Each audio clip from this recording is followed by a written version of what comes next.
Bonjour à tous, merci aux modérateurs et merci à tous d'être là. Donc j'ai la chance de commencer en parlant en termes de cible dans l'insuffisance circulatoire aiguë de la place du débit cardiaque. Viendront après d'autres thématiques. Je n'ai pas de conflit d'intérêt sur ce thème et avant de voir avec vous quelles sont les situations au cours desquelles il paraît logique d'utiliser le débit cardiaque et en particulier les variations du débit cardiaque dans l'évaluation d'une situation d'insuffisance circulatoire aiguë, eh bien, le mieux est de se tourner déjà vers ce que nous dit la littérature. Et comme vous le voyez sur cette première plaque, je fais allusion ici à un de nos modérateurs, Massimo Antonelli, qui, il y a maintenant une dizaine d'années, avait été en responsabilité pour mener cette conférence internationale de consensus. Et autour donc du sujet qui nous intéresse, le débit cardiaque, les recommandations de ce consensus indiquaient deux points importants. D'une part, le fait que toute situation d'état de choc ne devait pas conduire au recours systématique à l'évaluation hémodynamique du débit cardiaque, mais que par contre, dans les situations où finalement la prise en charge initiale s'avérait insuffisante, eh bien, en particulier en termes de remplissage vasculaire, eh bien, il fallait approcher plus précisément la valeur du débit cardiaque et plus spécifiquement, on va le revoir, les variations induites par les thérapeutiques de ce débit cardiaque, puisque, on le rappelle, le débit cardiaque est un des éléments déterminants du transport artériel en oxygène et donc de la correction d'une éventuelle hypoxie tissulaire. Ces recommandations de 2007 ont été revues récemment et ont confirmé ce positionnement en donnant un rôle important aussi dans les variations du débit cardiaque à la notion de prédiction d'efficacité d'une thérapeutique. Et ce point est important, on l'évoquera tout à l'heure. Avant donc d'imaginer les situations pour lesquelles nous devons avoir l'idée de mesurer ce débit cardiaque, il faut rappeler qu'il faut choisir une technique. Et que cette technique de mesure du débit cardiaque, elle doit être impérativement correcte et utilisable en pratique quotidienne. Les critères qui sont rapportés ici vous l'indiquent, la validation par rapport à une technique de référence, son caractère le moins invasif possible, la possibilité d'une analyse, et c'est important, battement à battement, de ce débit cardiaque, une technique qui se doit d'être aussi précise et exacte que possible, et bien entendu, la notion de rapport risque-bénéfice et de coût-bénéfice ne doivent pas être oubliées. Ce papier vous rappelle que parmi les différentes techniques aujourd'hui disponibles, qu'elles soient invasives ou non invasives, beaucoup d'entre elles s'avèrent peu précises et ce dont nous avons besoin, c'est véritablement d'une situation où on a la possibilité d'avoir une valeur de qualité avec une précision qu'il est également.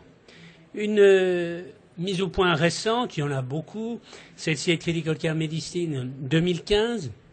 vous permet, en regard d'un certain nombre de caractéristiques associées à la technique de mesure de débit cardiaque, de vous faire une idée de la meilleure. Bon, on va ici un peu, comme on dit en français, enfoncer les portes ouvertes, mais c'est bien de revoir ici que manifestement, sous le vocable de technique de monitoring invasif, la thermodilution, qu'elle soit pulmonaire ou transpulmonaire, a toutes les caractéristiques requises pour être une bonne technique au quotidien, et en particulier pour la technique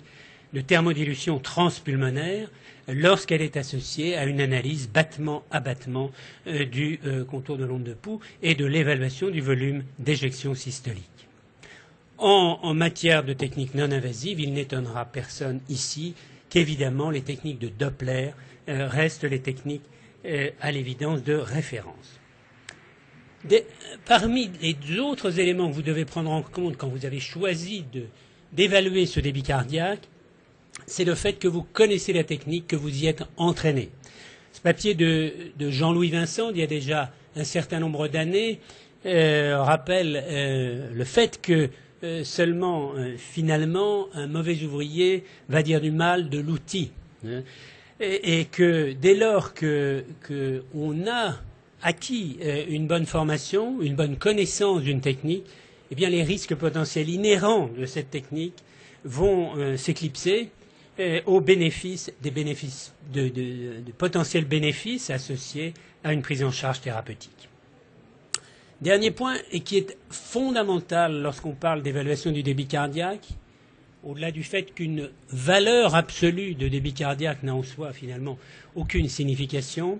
c'est qu'il faut l'intégrer, chacun le sait, à un monitoring de la fonction cardiaque. Et en fonction de la technique que vous allez utiliser, eh bien vous allez avoir accès à un certain nombre de paramètres qui vous permettront évidemment de préciser cette évaluation hémodynamique cardiovasculaire. La thermodilution pulmonaire, chacun sait qu'elle vous apportera les mesures de pression, en particulier la pression artérielle pulmonaire d'occlusion. La thermodilution transpulmonaire apportera des paramètres autour des volumes des 4 cavités et voire de l'eau extravasculaire pulmonaire, et puis le Doppler à travers l'estimation de la pression artérielle pulmonaire d'occlusion et du flux mitral complétera cette analyse de la fonction. Ceci est vraiment très très important. Encore une fois, une valeur isolée et une valeur absolue de débit cardiaque, si j'ose dire désincarnée de tout le reste, et également du versant de l'oxygénation tissulaire, n'a pas de signification. Alors pourquoi finalement peut-on avoir la nécessité d'utiliser cette mesure de débit cardiaque dans une situation d'insuffisance circulatoire aiguë, de choc? Il y a 3 situations. L'identification du choc, la réponse au traitement et le sujet des stratégies dites goal-oriented therapy, c'est-à-dire d'objectifs thérapeutiques lorsque ça comporte le débit cardiaque. Rapidement, des études anciennes qui rappellent précisément que si on se contente de la clinique dans l'évaluation du débit cardiaque, on se trompe. Exemple ici, lorsque vous évaluez que le débit cardiaque est normal au plan clinique, eh bien, on a dans un grand nombre de cas des valeurs qui sont élevées ou des valeurs qui sont inférieures à la normale. Et de manière plus importante encore, on voit que lorsqu'on met en évidence une différence entre la valeur hémodynamique et la valeur prédite cliniquement, eh bien cela aboutit à des changements thérapeutiques au moins une fois sur 2, en particulier dans des situations comme les situations de choc septique qui sont les plus fréquentes. Ceci a été bien rappelé dans une mise au point récente de Jean-Louis Vincent dans le New England Journal of Medicine, qui situe dans la démarche diagnostique des insuffisances circulatoires la mesure du débit cardiaque ou de son alternative lorsque la consommation d'oxygène et le chiffre d'hémoglobine sont constants, qui est la SVO2. Deuxièmement, pour évaluer la réponse au traitement. Alors il faut aller chercher quelques supports dans la littérature en référence à la difficulté qu'il y a à évaluer, mais aussi à prédire l'efficacité. Et on sait que prédire l'efficacité, c'est important, puisque toutes ces thérapeutiques ont éventuellement la possibilité d'induire quelques risques. Alors, en référence à ça, quand on veut prédire, par exemple, l'expansion volémique, eh bien, si on s'intéresse aux valeurs de référence de la pression veineuse centrale ou de la pression artérielle pulmonaire d'occlusion, c'est un travail qui avait été fait par David Haussmann, on voit qu'on ne peut pas, à partir de ces chiffres-là, avoir une idée de la réponse au remplissage vasculaire. Si on s'intéresse à un autre paramètre qui pourrait finalement servir d'alternative, qui est la pression artérielle moyenne, dont on sait qu'elle dépend, outre des résistances vasculaires systémiques, du débit cardiaque, eh bien on voit que si on dit « je vais, pour apprécier l'effet sur le débit cardiaque, utiliser la valeur de la pression artérielle moyenne », on voit dans ce travail, par exemple, qu'il n'y a finalement, lorsqu'on administre un médicament vasoactif, un inotrope, strictement aucune corrélation entre la variation induite par ici la norépinéphrine sur le débit cardiaque et le résultat obtenu sur la pression. Donc approcher l'augmentation du débit cardiaque, c'est important, en particulier en regard du transport artériel en oxygène et de la correction de l'hypoxie tissulaire. Bon, en référence à cette courbe que chacun connaît, il est clair que donc il est important de pouvoir déterminer la variation de débit cardiaque induite par exemple ici, un remplissage vasculaire ou, comme on le voit sur cette diapositive, des succès d'année de ce remplissage vasculaire. Vous savez que Jean-Louis Teboul et Xavier Menet ont beaucoup travaillé sur ces sujets-là. Et on voit ici que le paramètre variation du débit cardiaque induit, par exemple, par le lever de jambe, par une pause CD expiratoire en ventilation mécanique, ou ici, au bout du compte, par l'expansion volémique, permet, à travers la détermination d'un seuil de changement de débit cardiaque, de trouver les répondeurs et les non-répondeurs, ce qui a un impact, chacun le sait, sur la prise en charge thérapeutique et la limitation des effets secondaires. C'est la même chose pour ce qui est de ces variations lorsqu'elles sont approchées de manière instantanée. À travers ici, je n'ai pas le temps de le détailler, les variations battement par battement de ce débit cardiaque induit par la ventilation mécanique, ceci justifiant ici l'existence bien démontrée d'une situation de précharge dépendance et la correction lorsque l'on voit que ces changements de débit cardiaque s'amenuisent après l'administration de l'expansion volémique. Donc on a une place vraiment centrale pour les variations de débit cardiaque induites par les différentes thérapeutiques dans la prise en charge de l'insuffisance circulatoire aiguë. Le troisième point est un point beaucoup plus discuté, comme vous le savez, c'est celui des objectifs thérapeutiques. Cet objectif thérapeutique comportant l'index cardiaque, qui repose, je n'ai pas le temps d'y insister, sur cette relation bien connue entre le transport et la consommation d'oxygène, avec une zone de dépendance et une zone d'indépendance, et l'idée qu'on est stable au plan hémodynamique, qu'à partir du moment où on se trouve là, et on corrige la lactatémie et on augmente sa SVO2. Partant de cela, la littérature abonde depuis de très nombreuses années d'études prospectives multiples et multicentriques qui ont donné des résultats contradictoires. Ils ont donné des résultats très favorables, même si c'était un peu hors de notre cadre aujourd'hui, chez les patients à haut risque chirurgical. L'optimisation du débit cardiaque, pour aller vite, reprise encore ici dans un papier récent d'Ozawa dans Critical Care Medicine, a un impact évident sur la morbimortalité post-opératoire. Et donc on doit garder ça à l'esprit. Ça confirme d'énormes méta-analyses avec une littérature, vous voyez, qui remonte à 1988 sur l'importance qu'il y a à être très vigilant sur le maintien d'un débit cardiaque correct dans la période périopératoire de la chirurgie lourde.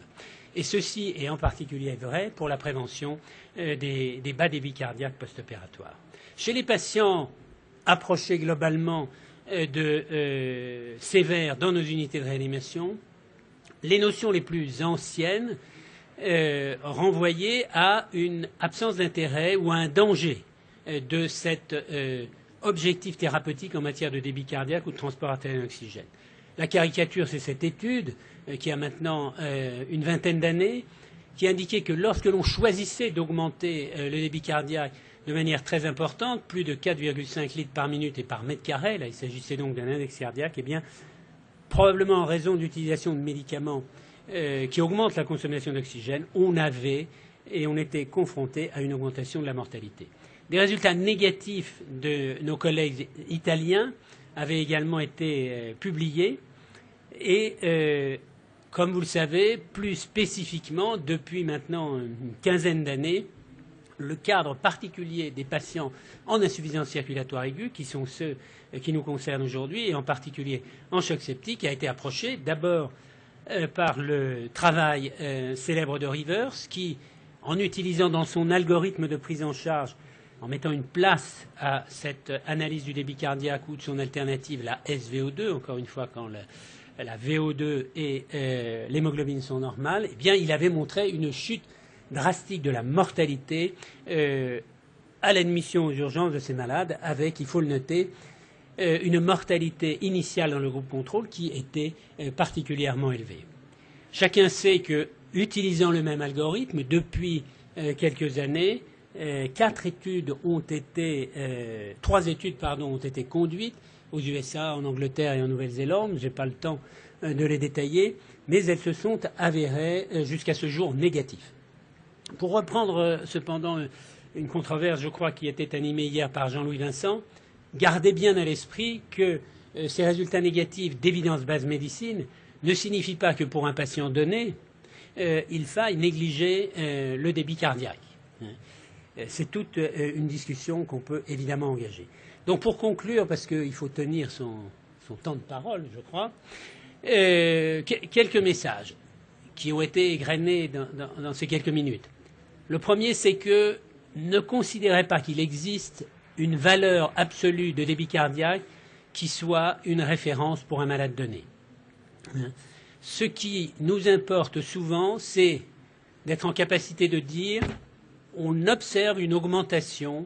ou pas d'augmentation du débit cardiaque dans la suite de l'administration d'une thérapeutique. Encore une fois, parce que derrière le débit cardiaque, il y a l'amélioration de l'hémodynamique globale du patient et de l'oxygénation tissulaire. Donc le deuxième item, c'est qu'il apparaît, et les recommandations internationales nous l'avaient suggéré, que la mesure du débit cardiaque pour le diagnostic du choc et la mesure des effets d'un certain nombre de thérapeutiques est incontournable chez les malades instables. Qu'en matière d'orientation thérapeutique destinée à augmenter l'index cardiaque, dans le domaine de la chirurgie, il y a un argumentaire fort en termes d'évidence base médecine dans les situations les plus instables des malades, mais que cela, au minimum, est discuté chez les malades en choc septique, et que probablement c'est une analyse individuelle qui doit être faite plutôt que simplement une approche par l'évidence base médecine. Et puis le dernier point sur lequel j'ai déjà insisté, c'est qu'il est impératif d'intégrer cette mesure de débit cardiaque au monitoring cardiovasculaire en général et en particulier la SVO2 et l'évolution du lactate plasmatique. Je vous remercie.